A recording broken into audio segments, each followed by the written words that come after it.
Alright, it's me, Chow Kakao. Good morning mga followers, viewers, no? Ito na naman tayo si Chow Kakao, bumabanat na kagad dahil dalawa na kagad ang ibinabanat ni Chow Kakao. Dalawa na kagad ito, ready to out na to.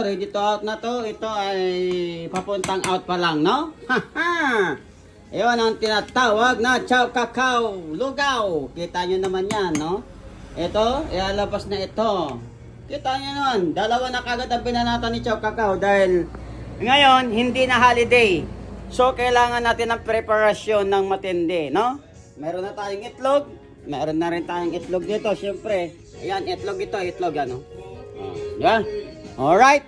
Yun ang tinatawag na Chow Kakao. I-update ko kayo mamaya kung anong kaganapan mamaya. Alright? Haha! Shout out sa mga followers, viewers natin, ha? 6,478. Alright.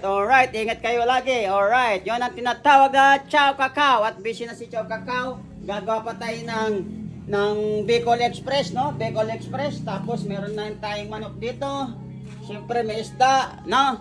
Kaya busy nga si Chow Kakao. Alright. Ingat na lang tayong lahat. Alright. Chow Kakao.